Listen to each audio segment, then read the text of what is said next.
നാട്ടിലൊക്കെ രാജ്യത്ത് ഭക്ഷണം, വസ്ത്രം, അതുപോലെ ഭാഷ, ഇതൊക്കെ ഒരാളുടെ പേഴ്സണൽ ചോയ്സാണ്, ഒരാളുടെ വ്യക്തിപരമായ സ്വാതന്ത്ര്യമാണ്.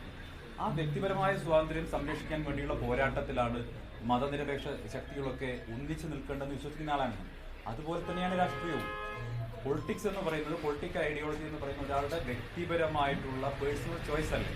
ആ പേഴ്സണൽ ചോയ്സ് ഒരാൾ സ്വീകരിക്കുന്ന സമയത്ത് എന്തിനാണ് ഈ രീതിയിലുള്ള അസഹിഷ്ണുത പ്രിയപ്പെട്ട എം വി രാജേഷ് കാണിക്കുന്നത്?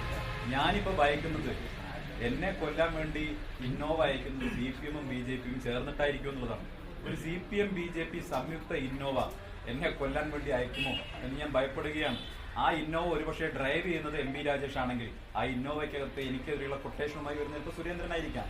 അപ്പൊ ഈ രണ്ടു കൂട്ടരും ഒരുമിച്ചാണല്ലോ ഇപ്പൊ കേരളത്തിൽ രാഷ്ട്രീയം മുഴുവൻ നടത്തിക്കൊണ്ടിരിക്കുന്നത്. പാലക്കാട്ടെ തെരഞ്ഞെടുപ്പും അതുപോലെയാണ് നടന്നുകൊണ്ടിരിക്കുന്നത്.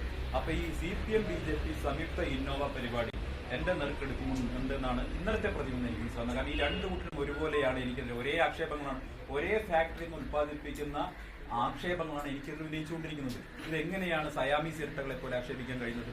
കേരളത്തിലെ ജനങ്ങൾ കാണുന്നുണ്ട്, പാലക്കാട്ടെ വോട്ടർമാർ കാണുന്നുണ്ട്. എനിക്കെതിരെ എന്തൊക്കെ ആക്ഷേപങ്ങൾ ഉന്നയിച്ചാലും ആ ആക്ഷേപങ്ങളൊക്കെ തിരിച്ച് അവരിൽ തന്നെയാണ് ചെന്ന് പതിക്കാൻ പോകുന്നത്. എന്നെ സംബന്ധിച്ചിടത്തോളം ഞാൻ ഈ UDFന്റെ ഭാഗമായി മാറിയിട്ടുള്ളത്, കോൺഗ്രസിന്റെ ഭാഗമായി മാറിയിട്ടുള്ളത് ഒരു കൺവിക്ഷനോട് കൂടിയിട്ടാണ്.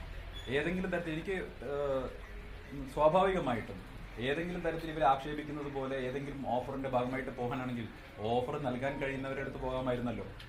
ഞാൻ UDFിലേക്ക് വരുന്ന സമയത്ത് UDFന് കേരളത്തിൽ ഭരണമില്ല, കോൺഗ്രസിന് രാജ്യത്ത് ഭരണമില്ല. അങ്ങനെ പ്രതിപക്ഷത്ത് നിൽക്കുന്ന ഒരു പാർട്ടിയിലേക്ക് കടന്നു വരികയാണ് ചെയ്ത്. തെരഞ്ഞെടുപ്പിന് മുൻപല്ല, തെരഞ്ഞെടുപ്പിന് മുമ്പായിരുന്നെങ്കിൽ ഇതിലും കൂടുതൽ അവസരങ്ങളോ കാര്യങ്ങളോ ഒക്കെ സ്വാഭാവികമായിട്ട് നമുക്ക് ആ രീതിയിലാണ് പ്രതീക്ഷിക്കാമായിരുന്നു.